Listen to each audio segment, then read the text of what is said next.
Sebuah surat undangan dari sebuah perusahaan kimia atau chemical company yang mungkin salah satu perusahaan kimia terbesar di dunia karena memiliki 100 anak usaha dengan masing-masing memiliki line produksi yang banyak. Pada 2 tahun yang lalu menjadi cerita kita kali ini. Perusahaan tersebut perusahaan Tiongkok. Kita tahu Tiongkok itu BUMN merupakan tools atau alat bernegara. Mengapa dikatakan alat bernegara? BUMN Tiongkok itu dikuasai oleh Partai Komunis. Jadi orang-orang politbiro petinggi partai mendapatkan posisi tertinggi dan pengendali perusahaan karena memang BUMN Cina milik partai dan mesin keuangan partai. Ingat, Tiongkok adalah negara single party country. Jadi negara diperintah oleh partai. Jadi saya pilih-pilih sekali di dalam bermitra. Hanya mau dengan swastanya Tiongkok, bukan BUMN-nya Tiongkok. Perusahaan yang mengundang saya datang adalah perusahaan swasta kimia terbesar milik swasta di Cina. Sebuah undangan first class, mulai dari keberangkatan, penjemputan, penginapan, semua fasilitasnya first class. Saya cukup heran karena saya tidak mengenal mereka. Mau cari data mereka via internet tidak lengkap. Namun kita punya shadow di sana yang kita bisa tanya. Yang mengejutkan adalah ternyata informasi siapa mereka, perusahaan kimia tersebut benar dan valid. Saya bukan bertanya pada siapa-siapa, tapi kepada mentor saya, seorang pensiunan marinir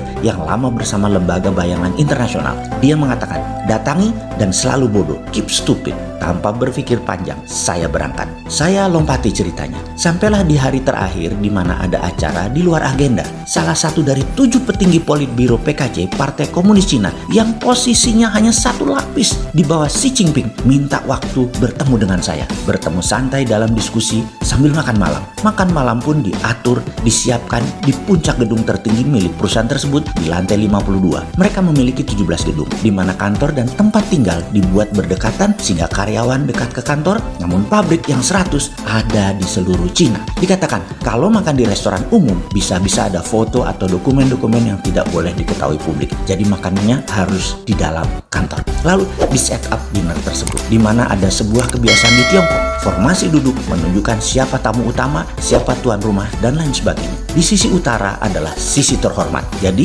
dalam round table dinner di mana saya didudukkan di sisi utara dan ini sebuah kedudukan kehormatan. Kemudian di sisi kanan saya adalah tuan rumah dan tamu kehormatan ada dalam posisi kiri sisi utara. Jadi siapapun yang duduk di kiri saya, he's the guy. Makan malam tiba.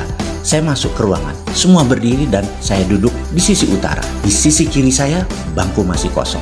Minuman pembuka dibagikan. Tak lama kemudian, seorang berbaju jas berdiri, masuk sendirian. Semua pun berdiri. Dan dia menyalami saya. Dia lalu duduk di samping kiri saya. Baru yang lain duduk, termasuk saya. Oh, ini orangnya. Ada pin kecil lambang komunis di dada kirinya, di jantungnya. Oke deh, ternyata dia fasih berbahasa Inggris. Di mana saya selama 5 hari di sana dilayani oleh 5 orang yang master degree-nya semua dari Amerika. Bahkan 3 orang dari laboratorium yang sudah pensiun. Jadi penasihat dan konsultan usianya sudah lebih 75 tahun. Mereka S1, S2, S3-nya di Eropa dan Amerika sewaktu zaman mereka kuliah dulu. Bahasa Inggrisnya kayak air, super lancar. Begitu juga sang petinggi dari politbiro ini. Kalimat pembukanya singkat. Setelah basa-basi, kami serius untuk membangun industri baterai dan kami sangat butuh litium Anda. Saya jawab, maaf, saya tidak bisa berikan kecuali pabrik baterainya di Indonesia dengan bahan bakunya Indonesia dan tenaga kerjanya lokal Indonesia. Kalimat saya tadi membuat suasana hening seketika. Semua yang hadir mendadak menjadi berhenti bicara. Bahkan yang menyeruput minuman pembuka pun tidak berani meneguknya. Suasana hening menunggu respon sang pejabat tinggi. Dia menyadari ketegangan suasana tersebut dan dia mengatakan, ayo makanan dikeluarkan, kita santai saja. Yang tidak serta-merta membuat suasana cair, namun lebih longgar. Dia tidak menengok ke saya, matanya tetap ke depan, ke meja makan. Kata orang saya, litium kamu unik, 99,9% kadarnya ya. Dan produk kamu dikirim dalam bentuk bubuk sebagai lithium oxide. Ini mengejutkan kami karena biasanya solid, artinya kalian mempunyai alat yang berbeda dari pendekatan kami. Betul, saya jawab dengan mengatakan ini bisnis keluarga. Sudah 20 tahun kami lakukan, namun skalanya masih garasi rumahan. Diekspor ke Inggris dalam kondisi setengah jadi, masih oxide. Dia kemudian berkata, kami ingin mengendalikan baterai dunia. Berbagai material mineral dunia kami harus kuasai.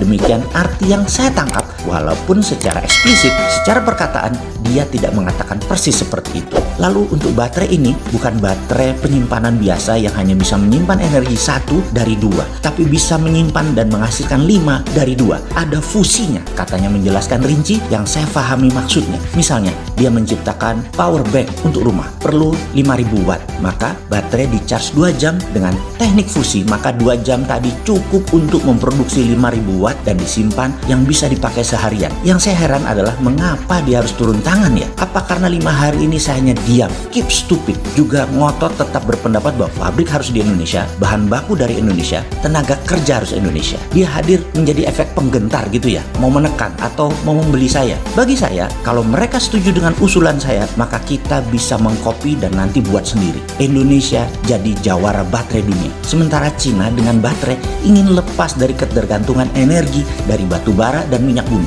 Kendala mereka tidak punya bahan baku membuat baterai. Mereka punya teknologi terapannya. Sementara kalau mereka ambil bahan dari kita hanya sebagai trader saja, tidak dapat nilai tambah dan tidak bisa menjadi pengendali. Kita harus sadar bahwa kita ini cantik, seksi, menarik, dan harus pinter. Jangan modal body doang. Sudah tahunan kita digituin bangsa lain. Kalau sama si Sontoloyo ini, ya beda, nggak geming urusan NKRI garis lurus. Singkat cerita, di tengah acara makan malam tersebut, sang petinggi berkata, "Oke, kalau begitu kami akan cari cara lain yang membuat semua pihak ketemu di tengah. Kamu pasti setuju kan?" Yang saya jawab di bibir, "Yes sir." Namun di hati saya mengatakan, "Nggak bakal cuy, kasih dulu teknologimu, baru kita kasih produk sederhana ini."